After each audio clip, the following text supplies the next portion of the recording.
everyone, Phoenix Knight here. Welcome to the channel, and welcome to the first fall campaign for the year for Astro Knights Eternity. We're going to go through the expeditions mode in Astro Knights Eternity after we had our sour ending to Tiger Leader last week from DVG. In order to set the scene for this, actually before we start the narrative focus, I do want to mention that this is very similar to Aeon's End, and we actually put this on the channel during Space Month. So we're in a deck building environment once more, but this time we're up in space, and there are a lot of Aeon's Endy vibes to this game. But before we move over to the main game area to set everything up there, we've got quite a bit of narrative to go through. So let's get right to that. We've got a narrative booklet here. Pre-fight 1, which is where we're starting today. Captain? Oi, Caleb.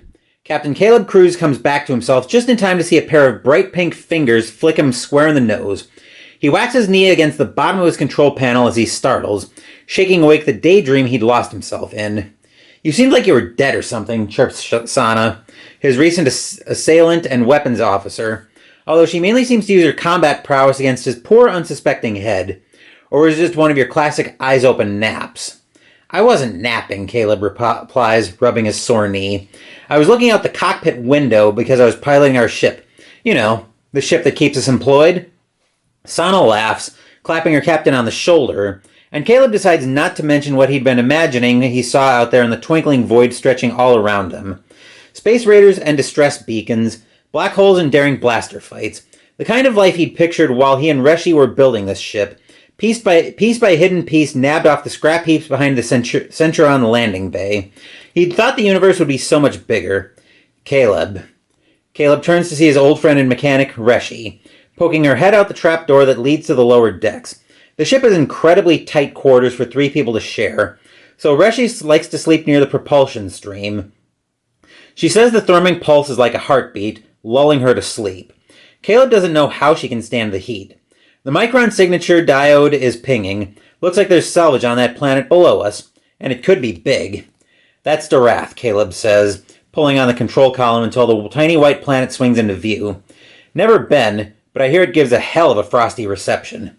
No offense to your beloved hunk of junk, Sana says, holding up her hands in defense, but Darath's got atmospheric storms that, rip apart colony ships, which, if you're wondering, are way bigger and stronger than us. Like, we're little scofflins just snuffling around the ground for newberries, and they're a literal million-ton colony ship. Are we going to be able to land there? Oh, don't worry, Caleb smirks back, flipping his bangs out of his eyes with a motion he's practiced way more than he'd ever admit. He cracks his knuckles and pulls down his nav goggles. They hum to life with a soft red glow, laying out holographic schematics between his ship and Darath. He could do this in his sleep.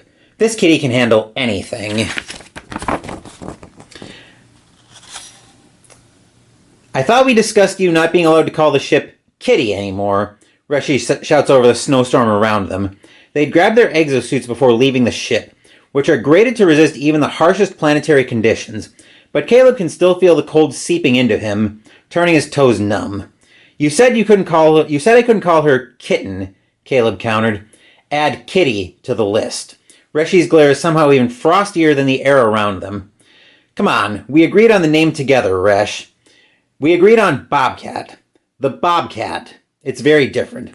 I found the wreck, Sana calls from ahead of them, waving the scanner above her head and dancing around with some of her seemingly infinite energy. It's huge! We're tabling this discussion, Caleb says in his captainiest voice as he strides forward to join Sana at the site of the wrecked spaceship. She's right. It is huge. The kind of ship usually owned by government organizations.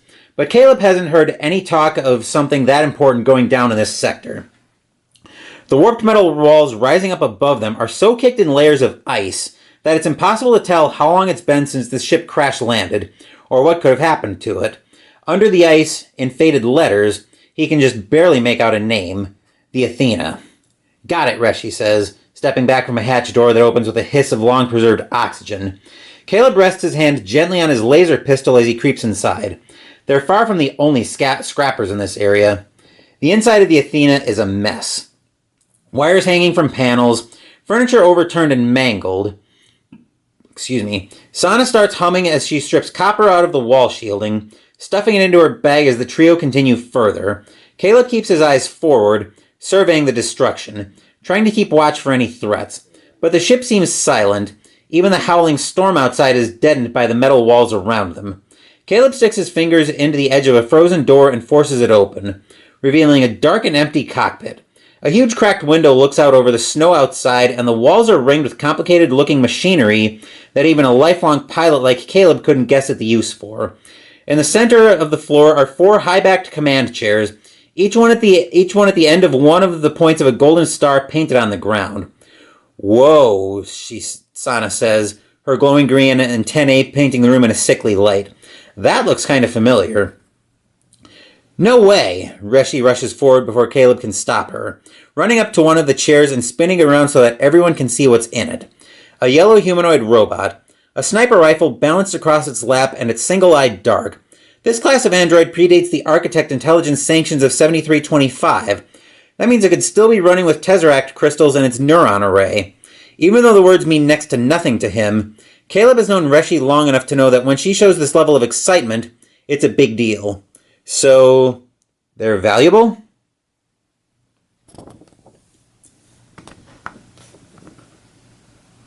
Reshi scowls at him, clearly disappointed. "This isn't salvage, Caleb. It's a historical marvel. It needs to be in a museum, or studied. I mean, it's barely even damaged at all." Reshi kneels down and pulls out her every tool. Sparks fly over her shoulders as she starts to fuse the hanging wires back together until suddenly, the robot's eye begins to glow green and steady. "Operations restored," the robot says, slowly lifting one arm and then another. They look down at Reshi, who is still kneeling in front of them. "Who are you?" "We're the crew of the Bobcat," Caleb calls out. "Who are you?" "I am Zack." The robot stands up, slinging their rifle over their shoulder. "Of the Astro Knights." "The Astro Knights?" Sana yelps, her antennae standing straight up in shock. Suddenly, there is a massive explosion as the huge window at the front of the cockpit explodes inward, showering ice and rock and glass over the entire room. A huge behemoth of a creature stares down over them, thick with spiky white fur, hot breath rising out of a mouthful of hundreds of jagged fangs. "Run!" Caleb calls, and Reshi jumps to her feet. But before she can go anywhere, Zack grabs her by the arm. "No." Zack lifts Reshi's hand and pushes a small metal circle onto it. "We can fight." "Fight that? Are you nuts?" Caleb has to shout to be heard over the sudden blizzard whipping through the cockpit. But Zack seems totally unfazed by it all as they cross calmly to Caleb and Sana. "This is a Star Core, the legendary weapon of the Astro Knights." Caleb looks down as Zack passes him a glowing red medallion. It's small, but just touching it, Caleb can feel its power flowing through him. The air doesn't even feel cold anymore. With it, you have unlimited energy. You can power up and control any of the technology and weaponry left behind on this ship. You can fight anything. "But we're not fighters," Caleb says, staring up at the behemoth's serrated claws. "Just a single one could crush them all. We're just scrappers. We came here to salvage your ship." "Well," Zack tilts their metal head, considering Caleb's protest, "you had better learn quickly." Any instructions in yellow I already did last night as part of setup, so I'm not going to go through those again.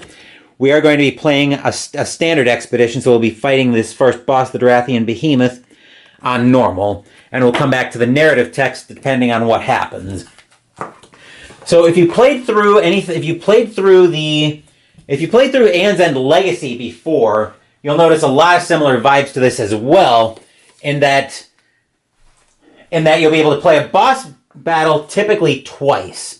I'm trying not to spoil myself before we get into I'm trying not to spoil myself on the narrative text, but now we are ready to move over to the main game area and meet today's knights. The first knight we're going to be playing as today is our aforementioned Zack. Everyone's got a special ability. They all start off with 10 health, no power, and 1 slot, which slots are for weapons in this game, similar to your breaches in Aeon's End. Also, they have a special ability when they're powered up.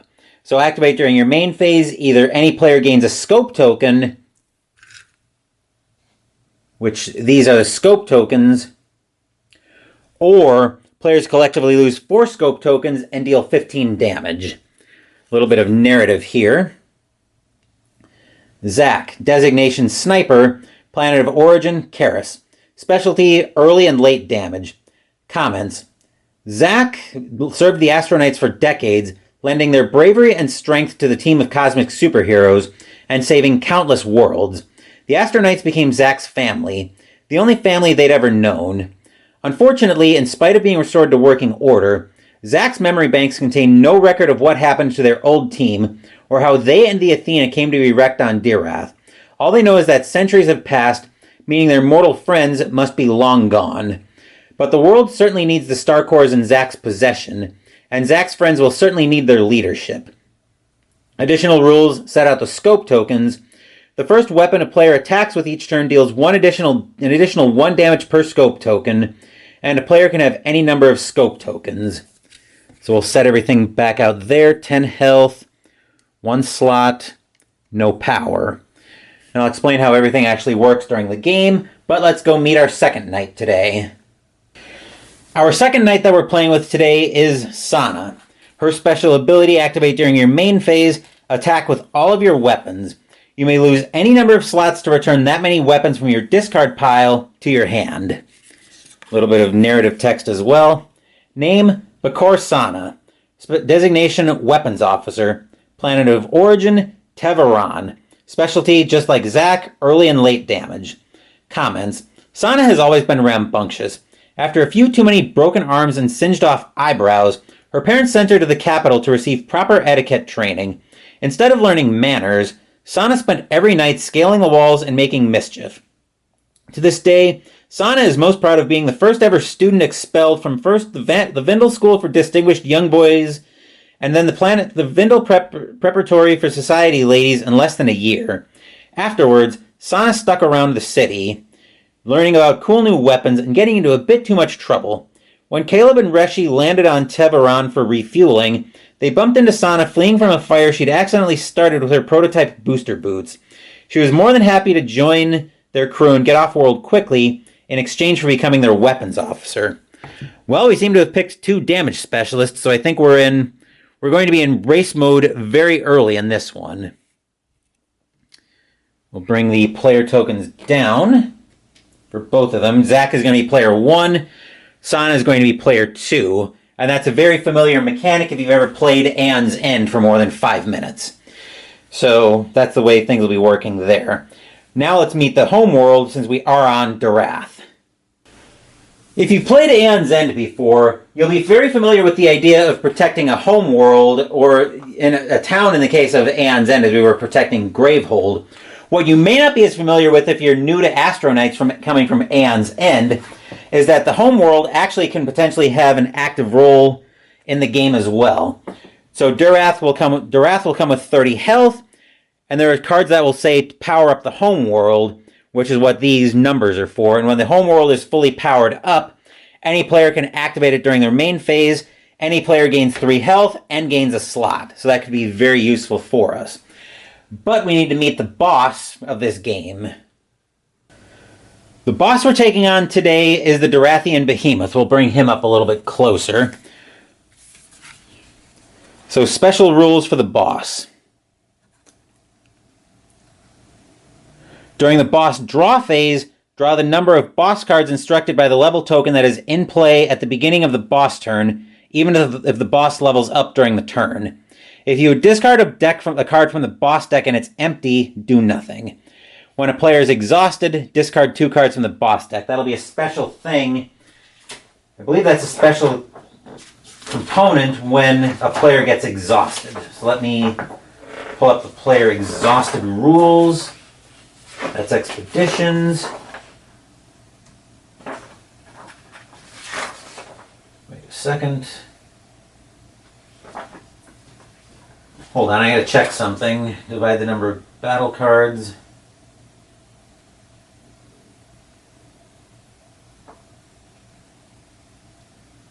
Skip reading the rules section for now. Okay. Here's what I wanted to get to when the boss is exhausted. Okay, when a player is exhausted. Alright, so now we've got all that sorted out, let's take a look at the scouting report for the Dirathian Behemoth. Starts with 60 health. And the setup, place the level 1 token into play, which will be instructing us to draw and resolve an additional card from the boss deck. As part of setup, since I am playing a 2-player game with two knights, I discarded 12 cards from the boss's deck to start. Scouting report. Only the toughest creatures can manage to thrive in the freezing blizzards of the ice planet Dorath, and this behemoth is the toughest of them all. It's a violent, mindless monster looking for only one thing: to crush you before you can crush it. Fighting something so simplistic may seem straightforward at first, but don't forget, Astro Knights, you're on the behemoth's home turf. The local critters may be nothing but an annoyance to you at first, but let enough pile up and they'll become a devastating horde. Plus, you're fighting the raging storms and sub-zero temperature as much as you're fighting behemoth. The longer this fight goes on, the more your bodies will start to slow down from the freeze, while this furry beast will only move faster and faster. There's no time to waste. Finish the fight quickly before you're crushed like an Astro Popsicle. Well, I think by accident we may have picked the 2 best knights for this fight. But before we get into this game, we need to go set up our market, and to do that, we need to move over to said market. Okay, so the setup is a little bit different from Aeon's End in that we've got 6 different decks. I shuffled these last night, so I don't remember which is which, but I think we're going to find that out soon enough. So let's take a look at our first market. We've got a Starburst for 2 energy. This is a fuel that costs 3 or less. Gain 2 energy, and you may destroy this card to gain 3 instead. So that's our cheap fuel. Next deck up, or next top card up, is Atomic Echo for 5 fuel, for 5 energy. So this is the card that costs, fuel that costs 4 energy or more. Bolster, we draw 2 cards, or gain 3 energy. I've got to remember what bolster means. There should be a keyword section. Bolster. When a card with a bolster effect is discarded during an ally's turn, the player who discarded the card receives the bolster benefit. Okay. So that's what that is, if it's discarded during an ally's turn. Next card up on the market is a Starway Gate for 4. This is the tech cards of various costs. The homeworld powers up. You may destroy the top card of any supply deck, and each ally with fewer than 5 cards in hand draws a card. So that's the tech deck, which means these are all weapons. Let's find out what we've got. What we've got here. A double shot for 4 energy. So this is a weapon that costs 4 energy or less. Attack to deal 2 damage, then deal 2 damage to a minion. Anything that modifies damage affects both instances of this, which is similar to Aeon's End when you're casting from a breach with a +1 damage. Next up is Anti-Grav Tactics for 5 energy. These weapons cost 5 to 6. Equip, you may destroy a card in your discard pile. So that's when you equip it as a weapon, similar to prepping a spell in Aeon's End. Attack, deal 3 damage, any ally draws a card. And then this should be the expensive weapons. Atomic Gauntlet for 7, yep. Attack, deals 6 damage. Each ally may draw up to 2 cards and then discard that many cards. So one thing I should mention before we move back up top to make sure everything's all set there. When a card says an ally, it means it has to affect somebody else. You can't use that to affect yourself. So hopefully that makes sense. And it'll probably make more sense as we get into the game. Anyway, with that, let's move back up top to check the shot one last time. We're just up top here looking at the shot. Everything looks good here. Before we jump in, though, I do want to explain how turn order works in this game. So if you played Aeon's End before, you're very familiar with this mechanic, but we'll be using a turn order deck where we've got 2-player 1 cards, 2-player 1 cards, 2-player 2 cards, and a boss turn card. So we'll be drawing from this deck to determine our turn order in this game. So it's almost like a video game boss battler in a way. We'll give this a quick shuffle.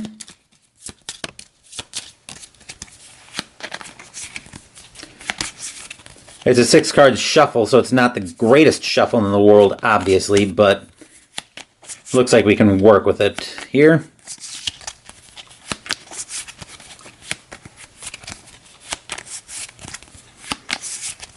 Alright, that's pretty well shuffled up. We'll give that a cut. And I think we're all set here, so let's jump into the first turn of the game.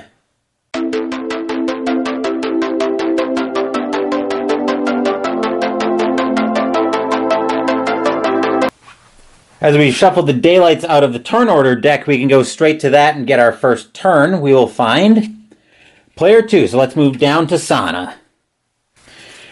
On the player turn, we start off with the attack phase, but we don't have anything equipped to attack with.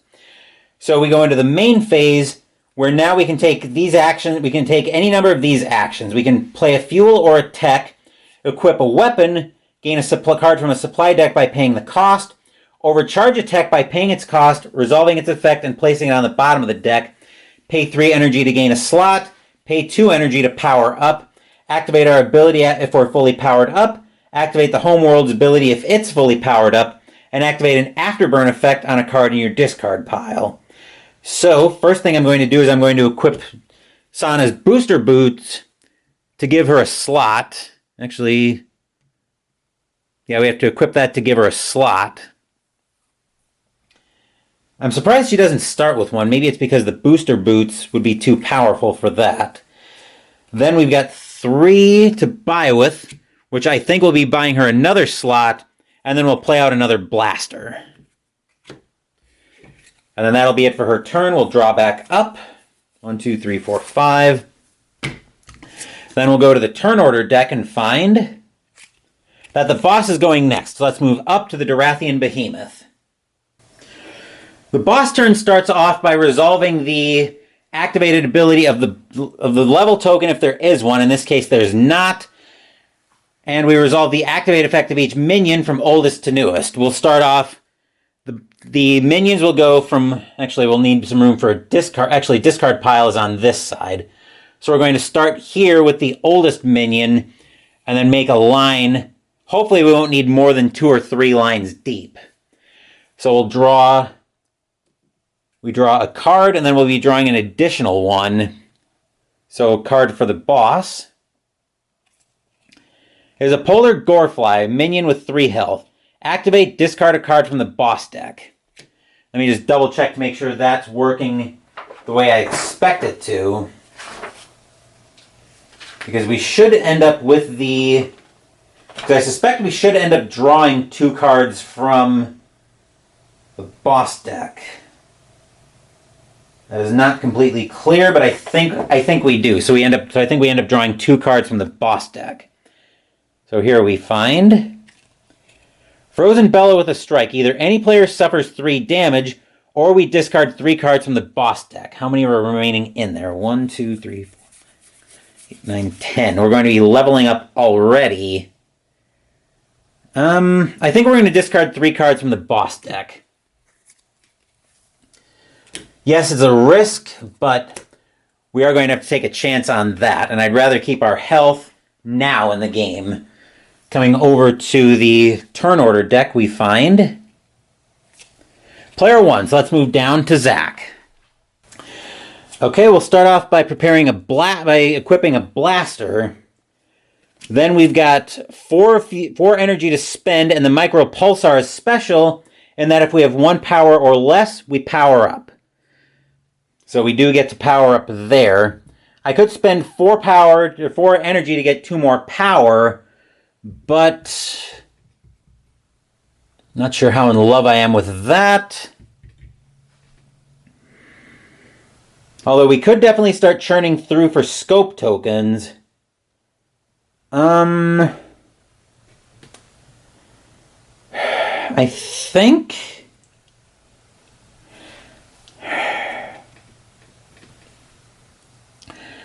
think we're going to spend 2 energy to get a Starburst. And then we'll replace that with another Starburst. Same thing that we've got. I think he's going to acquire that as well. So his purchasing power should be pretty good. Top card of that deck is a Quantum Sphere for 3. Gain 2, and any ally may discard a card. If they do, gain 3 fuel instead. Or 3 energy instead. Then we'll move all of that over to Zach's discard pile. Okay. And then coming out for the turn order deck we find player 2. So let's move back over to Sana. I do want to try to take out that Gorefly as fast as possible, but we definitely need to have an eye on getting into race mode on the express plan. So I am going to use the 2 weapons to hit the Gorefly for 2 damage. So he's got 1 health left, and he's got 2 damage on him. Then we're going to prepare a blaster, and we've got 4 to buy with, which I think will be...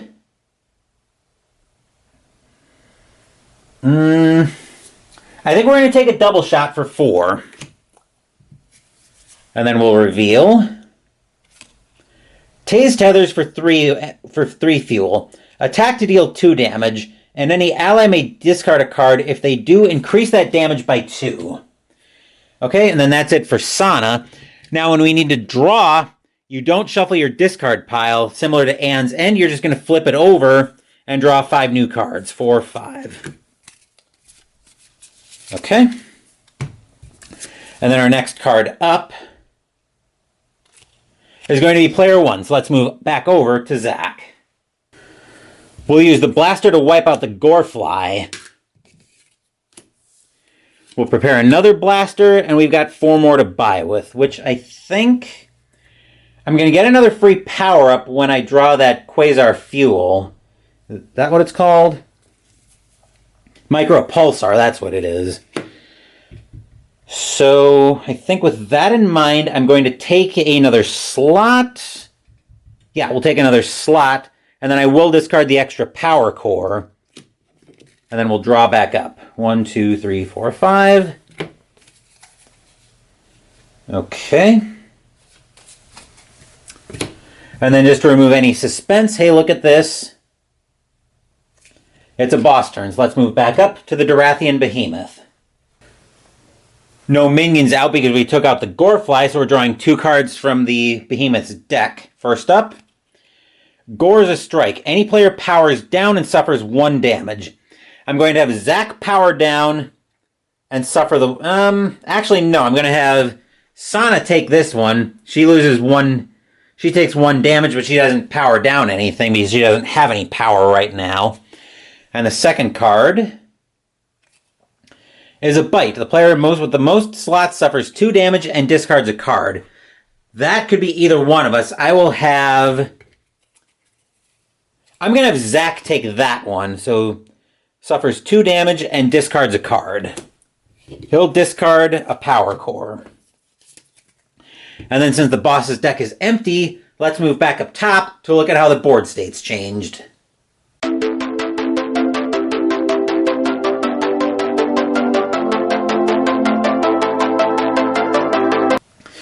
Zach currently is at 8 health but has 2 slots and 1 power. Sana is currently at 9 health with 2 slots and no power. Dorath has so far been untouched. As for the Dorathian Behemoth, we haven't touched his health yet, but he's also got nothing going on up there. So we should be having a good opportunity to do some serious damage here. But let's see what the turn order deck has to say about that.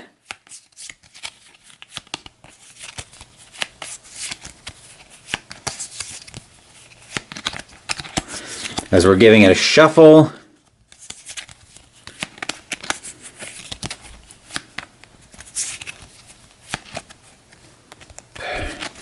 There we go.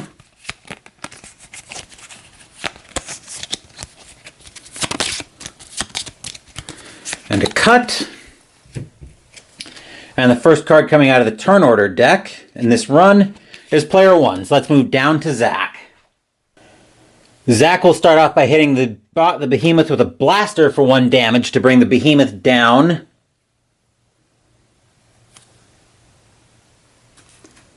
to 59. Then we've got 6 energy to buy with, and since we have 1 power or less, we get a free power up from the Pulsar. I think we're going to grab the Tase Tethers for 3 energy, because I do want to be in race mode sooner rather than later. That will get replaced with an Astromag Pistol for 2. deal 2 damage, and if you have fewer than 5 cards in hand, increase that damage by 1. So the Taze Tethers cost 3, and I think Zach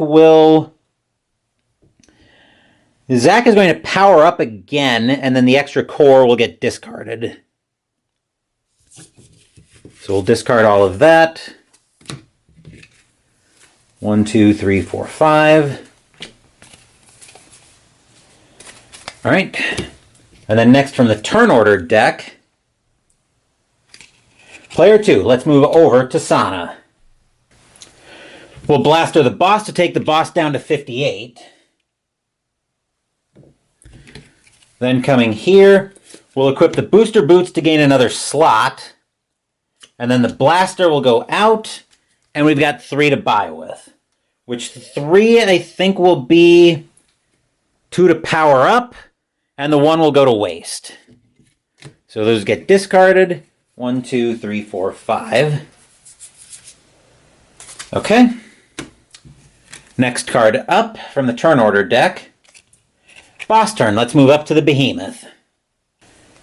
2 cards from the Dorathian Behemoth we find.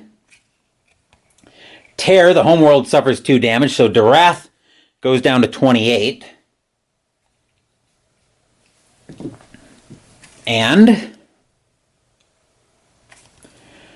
Tear, homeworld suffers another 2 damage, going down to 26. Okay, next card from the turn order deck is another boss turn. Good thing we're right up top. 2 more cards from the boss's deck. Snowdrift Lurker, 3 health, activate the homeworld suffers 1 damage, and Frostbite Bilax, 2 health, activate, discard a card from the boss deck, any player suffers 1 damage. We might want to try to take that out. Well, yeah, we might want to try to take that out. Anyway, that's it for the boss turns. The boss has gone twice, so they won't go again on this run through the deck. Next card up is player 2, so let's move down to Sana. We'll use the 2 weapons to make the Frostbite Bilax go away. And then we'll prep the double shot, and we've got 4 to buy with, which I think we will...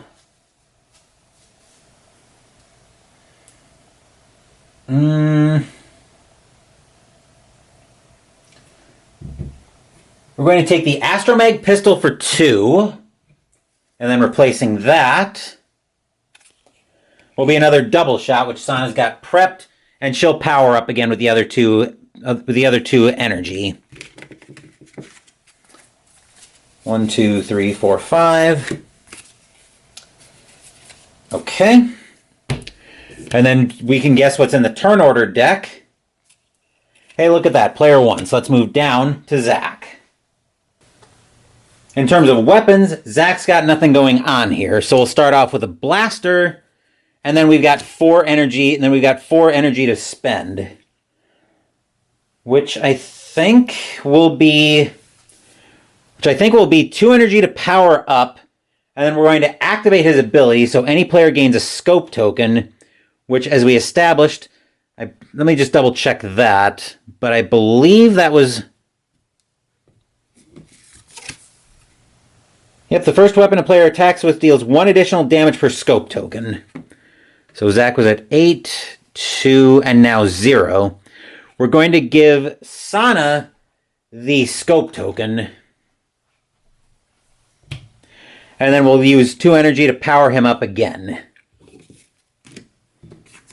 1, 2, 3, 4, 5. Okay. All right, and then the turn order deck is empty, so let's move back up top to see how the board state's changed.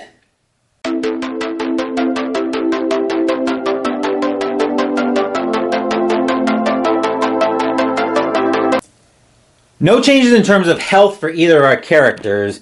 Sana's now got 3 slots, and she's halfway to her first use of her special ability. She's got 3 slots, and she's got her first scope token, which deals +1 damage on her first attack.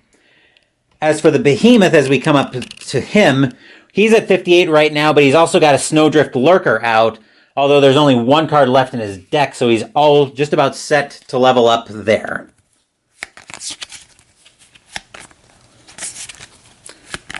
Which, given how many cards we had to discard for the start of the game, no huge surprise there. Hopefully, Sana can go before the boss. That way we can take out the Snowdrift Lurker and start doing a little bit of damage.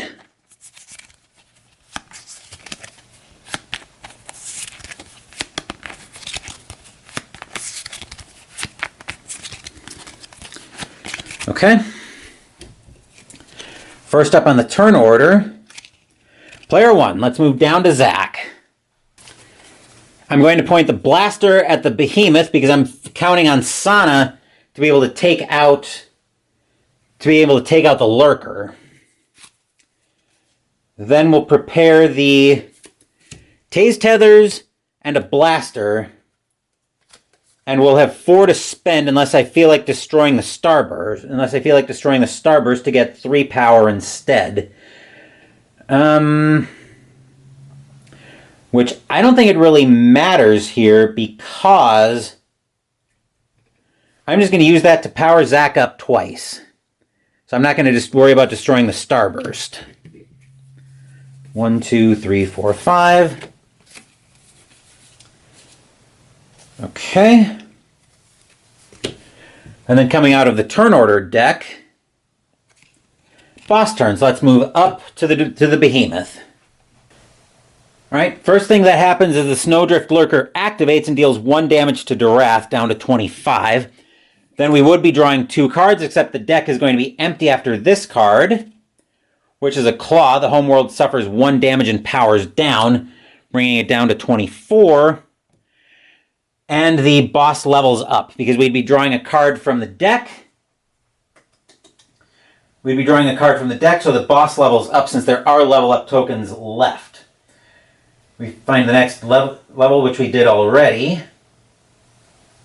Resolve any instant, so the Snowdrift Lurker actually has 4 health, which means we can't one-shot it now. Alright, then we shuffle all of the cards in the boss's discard pile, including those that were placed there. Draw a new card from the boss deck and resolve it. So yes, we would be drawing a second card because of the Behemoth's level up, because of the Behemoth's level. So we'll shuffle everything, and then we will resolve that second card.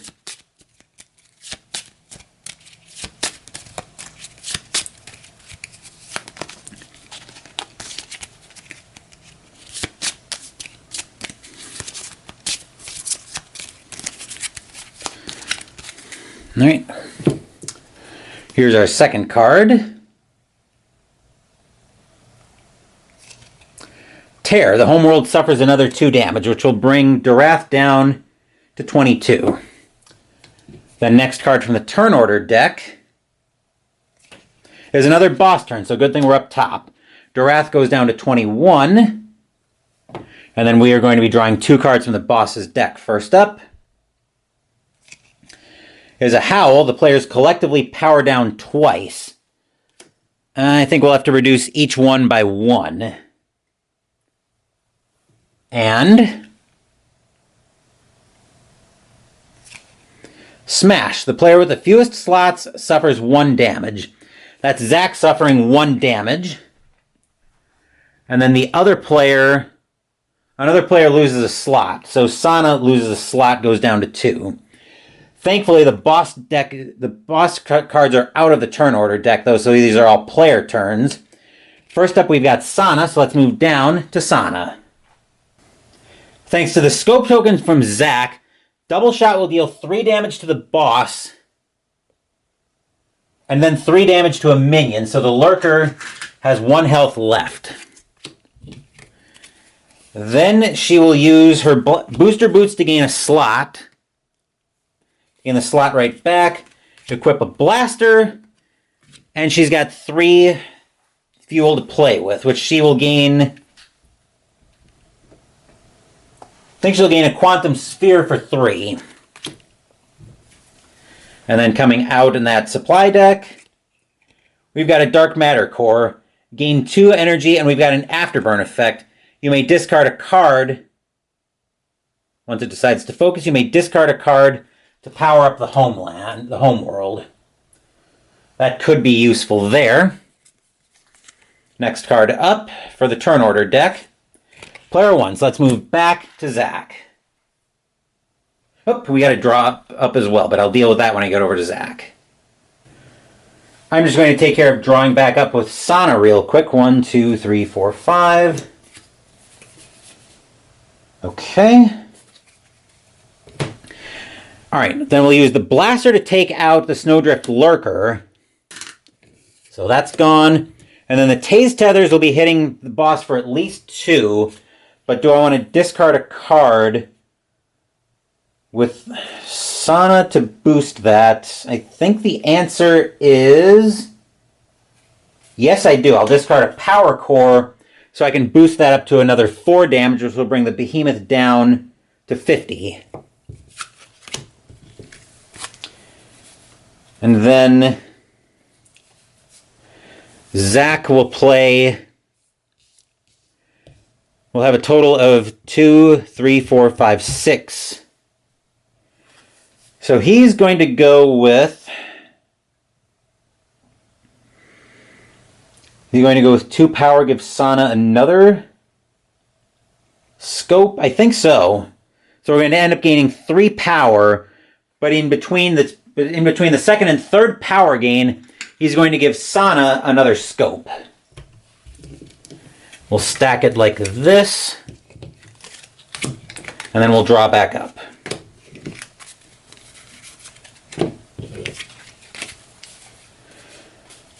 Mostly because I'm realizing I want to be in race mode pretty quick here. And then coming over to the turn order deck again, look at that, player 2, so let's move back over to Sana. Because Sana now has 2 scope tokens, her booster boots are going to hit the boss for 3, which will be a total of 4 damage when we add the blaster, and that'll bring the boss down to 46. We'll discard it like that. We'll prepare an Astromag pistol and a blaster, and we've got 2 power to 2 fuel to buy with, which will be another power up. That didn't take long at all. 4. Just checking out the hand here. Okay. And then we'll move back up top to see how the board state's changed.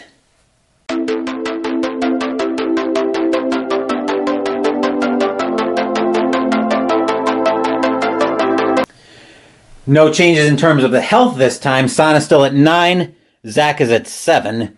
Sana's got 3 slots with Zach's 2. Sana's got 2 power to Zach's 1, but Sana's also got 2 scope tokens along with 2 weapons prepared.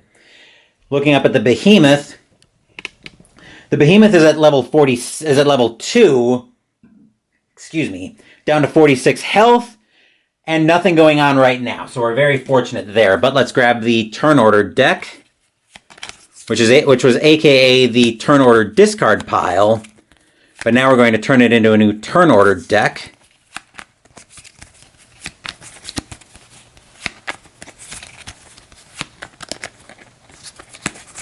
Once it decides it wants to shuffle.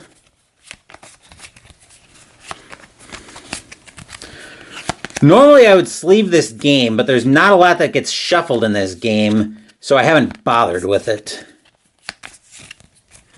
And it's the same thing with Aeon's End, just with even more cards than that. First card out of the turn order deck is a boss turn, so let's move up to the Behemoth. Fortunately for us, moving up just means zooming in. So we're drawing 2 cards for the boss. We find a Dorathian Snagglefang, 2 aka 3 health. Activate, any player in the homeworld suffer 1 damage. I would love for Sana to be able to go before the boss goes again. Next up, Encase an Ice Strike. Either the homeworld suffers 3 damage or we discard 3 cards from the boss deck. I think we're going to discard 3 cards from the boss deck. Because we just shuffled a round or 2 ago.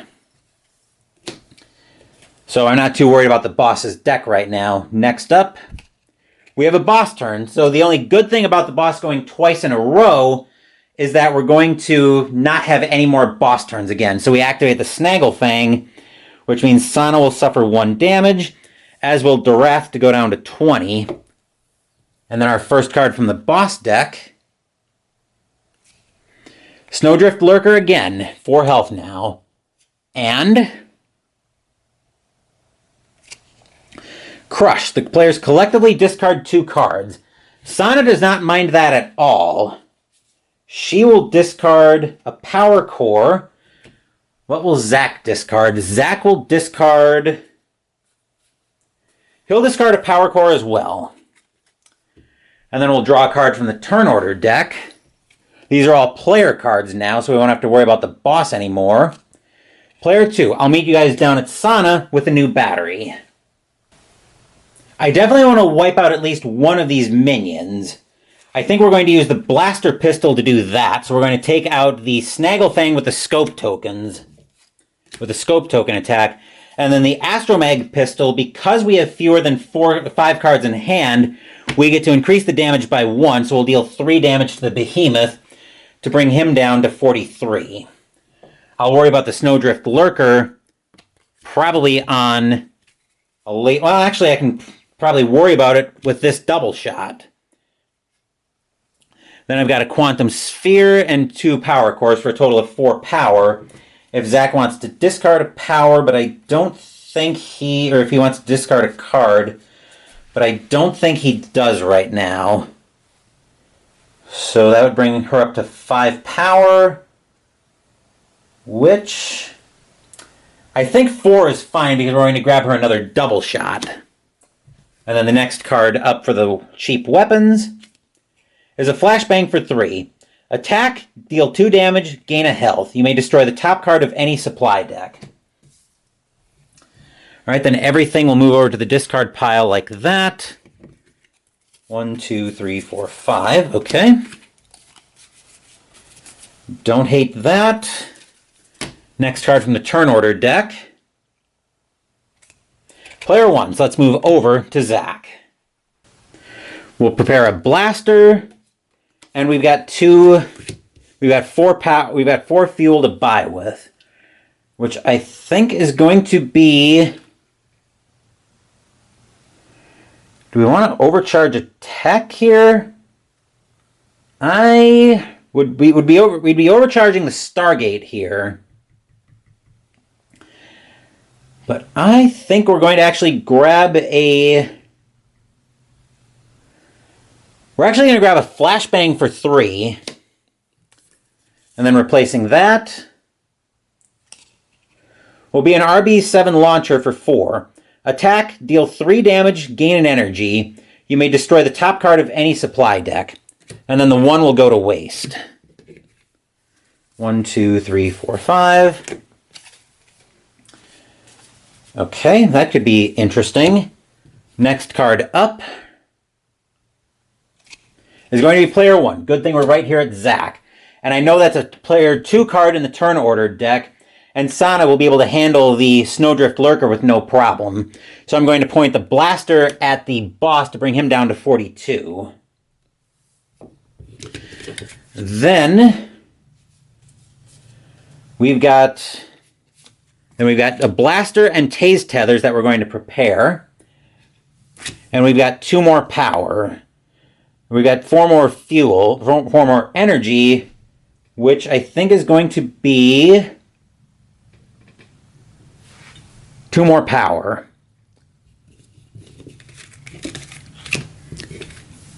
One, 2, 3, 4, 5. We'll take a quick look at Zach's hand. Okay. And then just to remove any suspense. Hey, look at that, player 2, so let's move over to Sana. Thanks to Sana's 2 scope tokens, just let me tip the camera so you can see those. Thanks to the 2 scope tokens, Sana will use a double shot to one-shot the Snowdrift. So we'll deal 4 damage. We'll hit the boss with that to bring him down to 38. And we'll one-shot the Snowdrift Lurker. Those scope tokens have been coming in such handy. Then we'll equip booster boots to gain a slot. And we'll equip a blaster. And we've got 3 power to spend. Ooh, I just realized Sana only needs 3 power to activate her special ability, which I think she will use that. And then she's going to activate her special ability. Probably a waste, but she will deal 2 more damage to the boss to bring him down to 36, and the scope tokens aren't going to affect that. Then we're going to lose 2 slots to bring that many weapons from the discard pile back. So I think I want the Astromeg pistol and a double shot back, just in case the boss goes again. Just in case the boss goes again to get a minion out. And I'll prep both of those. The power cores will go to the discard pile. 1, 2, 3, 4, 5. Okay. All right, and then let's move back up top to see how the board state's changed.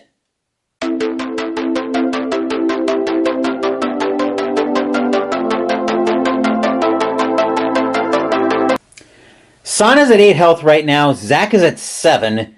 Zack's at 3 power. Sana just activated her special ability. And we've got all kinds of firepower prepared, with Sana also having 2 scope tokens. Dorath is currently at 20 health, maybe a little bit lower than I would like it, but it seems to be working so far.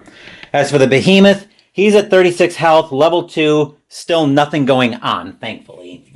So let's grab the turn order deck. And we'll give this another shuffle.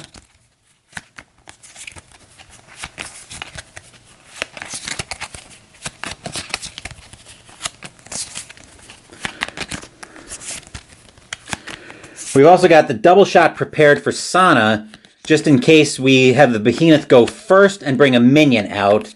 That way Sana can just take care of that in one shot. Well, ideally. But let's see what happens here. First card out of the turn order deck is player 2, so let's move down to Sana. I think we are going to activate with both weapons. So the Astromeg pistol will hit the boss down for 4 damage because we have 2 scope tokens, but we have 5 cards in hand. So that'll bring the boss down to 32, and then we'll use the double shot to bring him down to 30. And the main reason I'm okay with using a double shot here is because, hey, look at that. I've got another one in hand.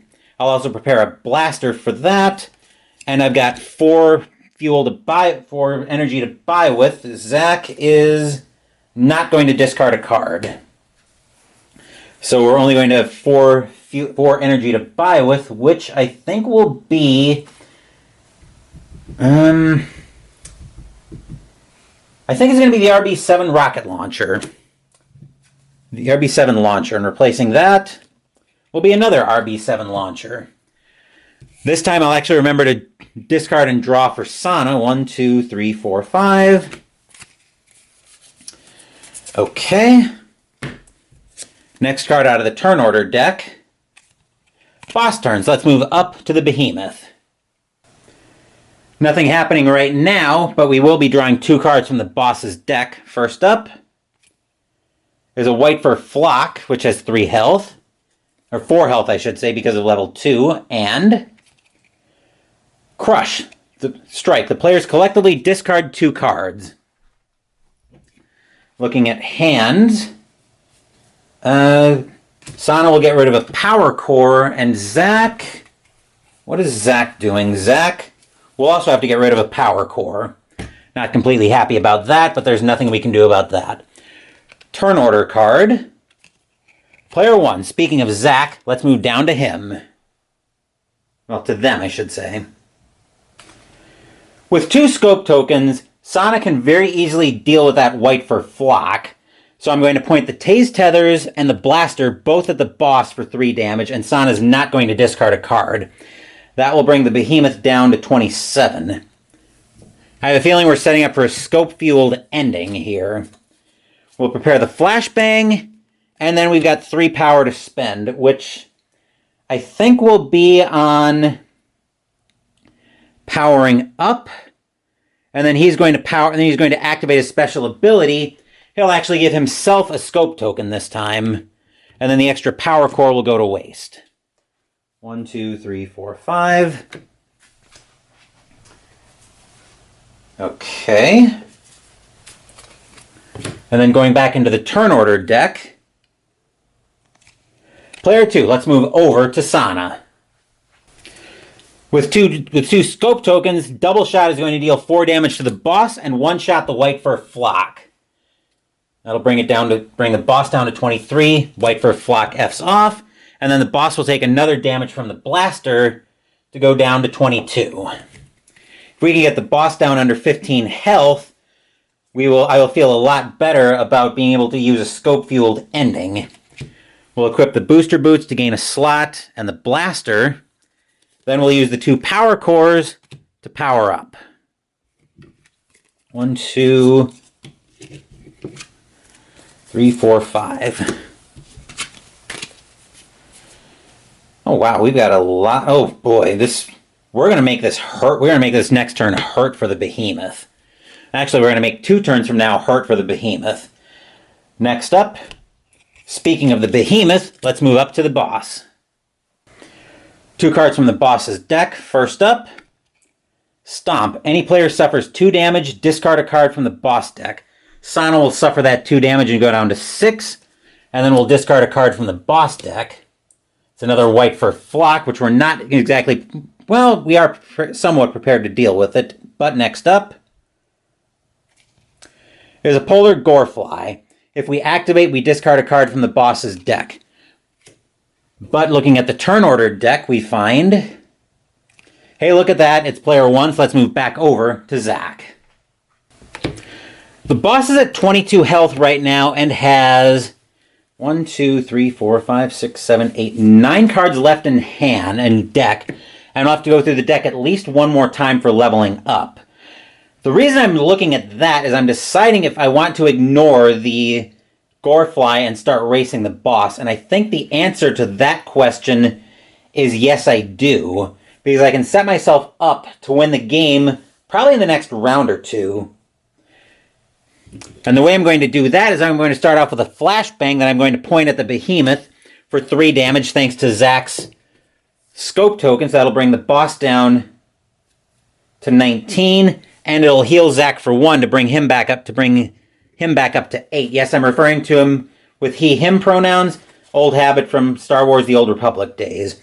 Anyway, we're going to start off by preparing a blaster, and then I'm going to use Starburst. I'm actually going to destroy both of those to get 3 energy instead for a total of 8, which will take me all the way up, which will take Zach all the way up to 4 power, which I'm immediately going to activate a special ability to give. This will be our 4th scope token, which means if we can power him up one more time, then we can probably run through this. And I think we're going to give that to, I think we're going to give this scope token to Sana, just because I know she's got a lot more powerful weapons in her deck than Zach does. So those are destroyed. 1, 2. That'll be a free power-up as well. I've got the Pulsar Fuel in Zach's hand right now. Perfect. So let's move back up top to see how the board state's changed.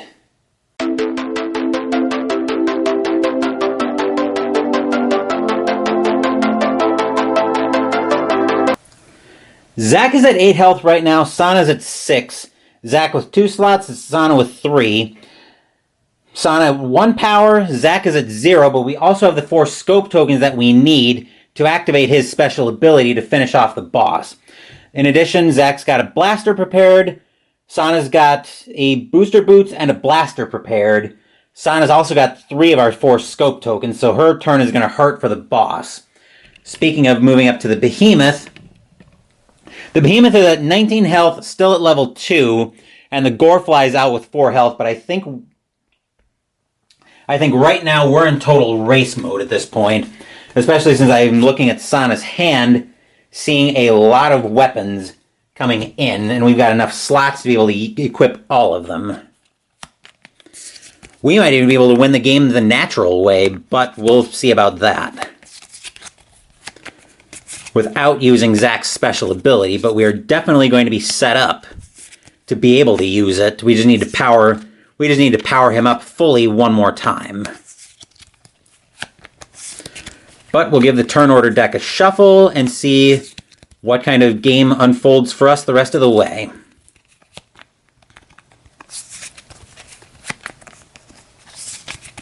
Okay.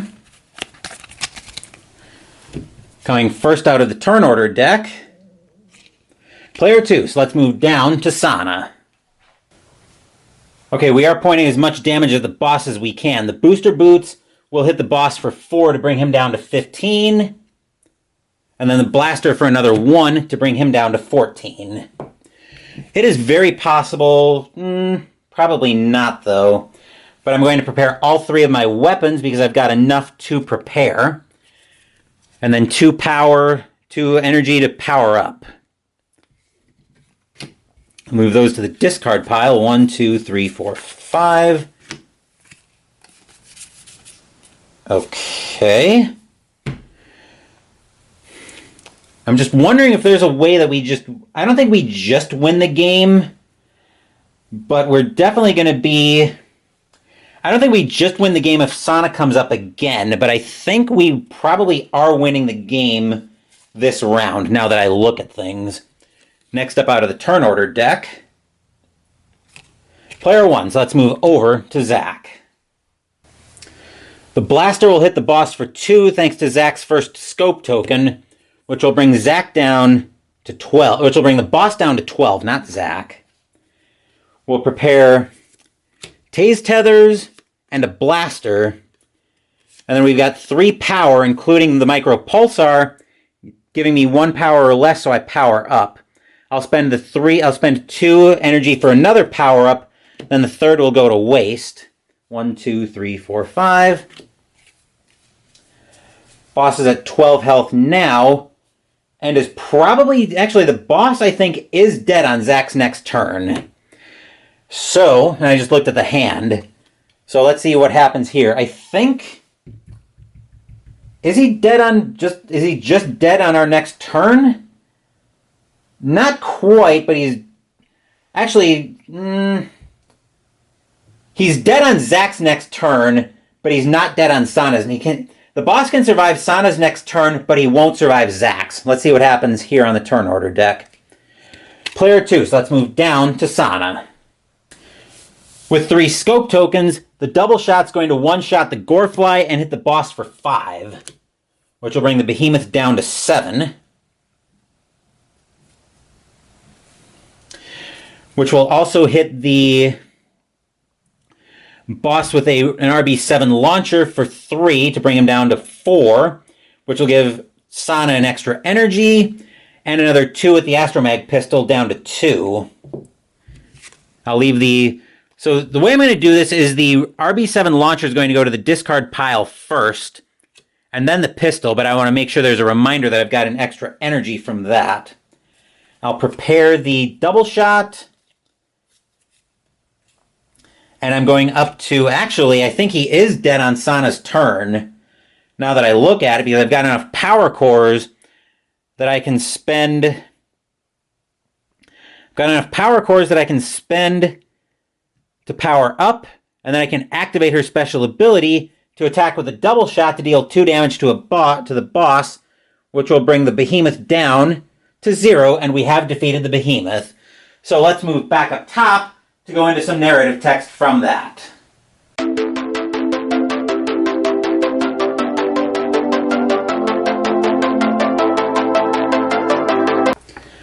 As part of the setup, the instructions were: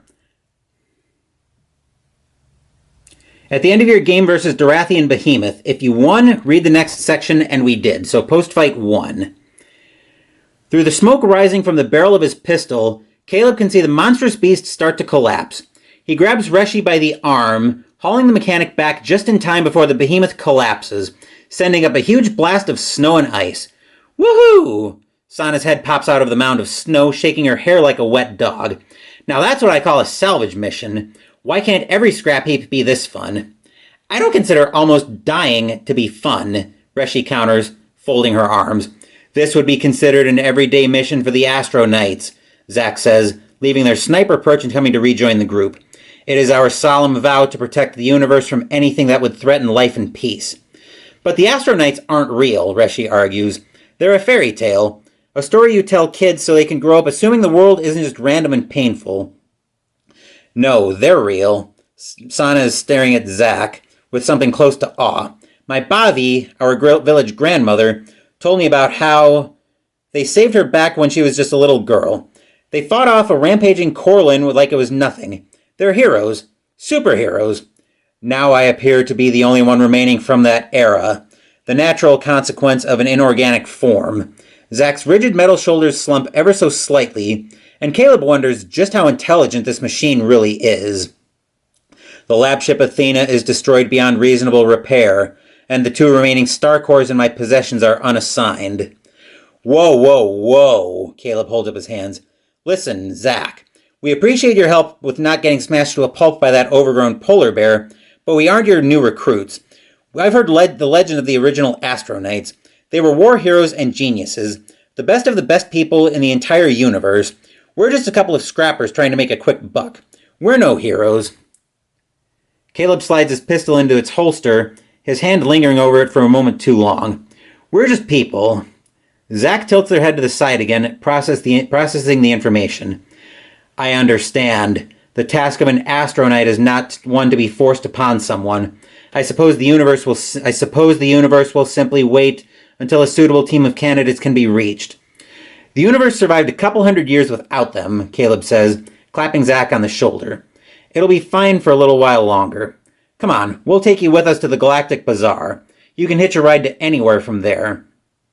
Return to Dorathian Behemoth's mat and tokens and cards to the box. You can store the cards and tokens in the Dorathian Behemoth deck box for easy organization, or use the card divider provided. Read the next section when you're ready to start the next battle. That will be next week as we continue the fall campaign in Astro Knights Eternity. Before that, though, Wednesday we're going back into our background playthrough of Interceptor Ace by Compass Games, and Saturday Mystical Munchies will continue out of the official Diablo cookbook with the side Hoodwinked Honey Carrots. Thank you for watching the video. Please give the video a thumbs up and subscribe to the channel. Be sure to turn on notifications so you get my content. Be well, stay safe, take care of yourselves and your loved ones, and I'll be back with more videos in the future. Until then, take care everyone.